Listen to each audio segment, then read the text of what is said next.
Hello everyone. It's James again. And if you're new here today, thank you for giving this little cartoon man with a funny voice a bit of your time. And for those that have been with me for years, I thank you from the bottom of my cartoon heart.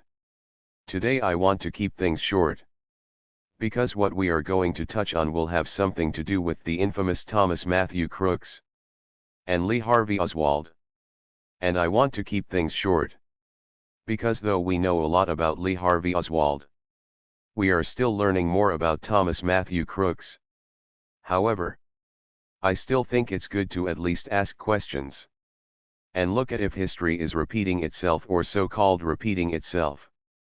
And those of you that are new to this channel, we talk a lot about narcissism and narcissistic abuse, in regards to those that grew up in a home with a narcissist parent or parents, or even if you were married or dated one, or maybe you work with one.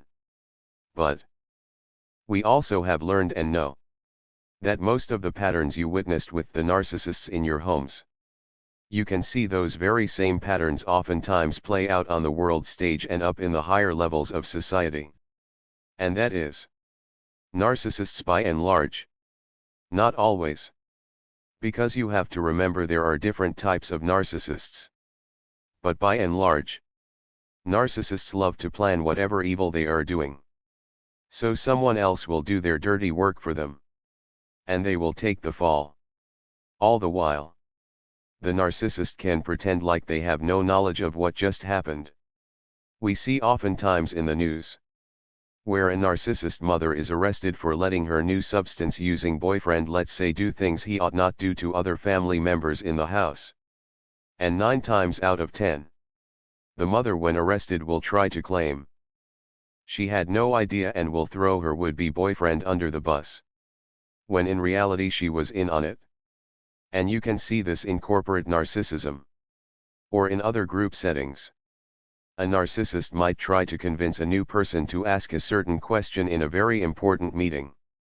Not because it's a good question to ask, but this narcissist knows, if this new person falls for the bait, the new person asking such a question might set off a chain reaction of other problems, and it will take the heat off of the thing the narcissist is doing, and put all of the heat onto the one they fooled to ask such a question. Older narcissists that might be the leader of a gang might convince a young neighborhood youngster to commit a serious crime, all with the assurance it's something that is needed to be done, and they will be there to protect them after they are done committing such a crime. And once the youngster has committed such a crime, the one that convinced them to do such a thing is nowhere to be found. You see, narcissists can have a strong streak of being paranoid of getting into trouble, whereas other narcissists have impulse control problems. It's the narcissists that want to live out the life of a narcissist without drawing attention to themselves as a narcissist, that will seek out those that have impulse control problems, those that are troubled, and those that feel like they aren't fitting into society, all to do the simplest of things to the most horrible of things, all with the assurance they are somehow some way now going to be doing something that will make the narcissist love them more and be proud of them. Because narcissists are masters. They are masters at getting people to feel like they owe them something, by the way of gift giving and love bombing. They always look for a weak link and they start to work on them. Well, we now know the likelihood that Lee Harvey Oswald was a loner on a mission by himself is very, very slim, simply because of the fact of all of the people he worked for. So what is a possible, and I do mean a possible, speculation of what might have taken place with Lee? Well, those that were in power had a plan, but they needed a nobody to take the heat for it, which is part of the narcissist's playbook. Because if they take the heat themselves, they can't continue going around being narcissists. The goal of the narcissist is to deflect and to keep people from knowing what the narcissist is truly up to. So it's possible it's as simple as they had a plan ready to go, but they needed someone to take the heat. Lee was probably already seen as someone that was gullible and easy to manipulate, and they possibly pumped him up that he needed to be at a certain location and just sit and wait for instructions. That he was going to be a part of something big. Now again, I'm just giving a guess or speculation here. Or asking the question, could this have happened this way? Knowing what we know about Lee Harvey Oswald and how the narcissist operates. They told him go here and there. And stay put. Knowing. Once it all went down, the fingers would be pointed at him. Now do we know this happened? No. Not yet anyways.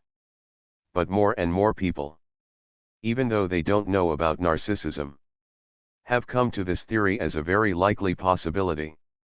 Because just like the youngster in the gang, he's young. He doesn't know about the lack of loyalty that goes on in gangs. Even though on the outside loyalty is preached. So all the youngster knows and sees is the flash and the street code, and it seems cool to him. And the older gangsters can tell. I can tell this youngster anything and they will believe it. Whereas other youngsters might catch on quick. They can trust no one. So if Lee got involved in the groups he got involved in with an excitement that they were the best things since sliced bread, I bet very quickly a note was made he would be an easy person to manipulate. And that's what narcissists do. When they meet you, they study you and make mental notes of where you fit and what kind of use you have in their metaphoric toolbox. And the person that is easy to manipulate is oftentimes picked to push out into the front to take the blame. Or at worst to do things that they shouldn't do to further the narcissist's agenda. Well, there is a lot of questions surrounding Thomas Matthew Crooks. Was he just a troubled young man that slipped through the cracks of life? And he acted on his own demons and thoughts? Or did someone notice he was troubled? And filled his head with ideas? Ideas of feeling more important than he was? Did someone make him feel if he did such a horrible act that we now know that he did? That such a horrible act would be important to them? And that they have connections that would keep him safe? Now please no. I'm not saying this did happen or this didn't happen. Maybe he just acted alone. And the security team at the event was the worst security team in human history. And if that is the case, there are several things that need to be addressed. For one, making sure such security teams don't make such mistakes ever again. But also looking at these youngsters that are bullied that seem like they don't fit in. Except to help you out with your science homework. Because it was said that Thomas Crooks kept to himself yet always had a ready answer in class. And I'm sure other classmates noticed this. And I wouldn't be shocked that he might have been used for homework help. But then they walked away from him after he gave his assistance. I'm just thinking out loud and thinking about the possibilities.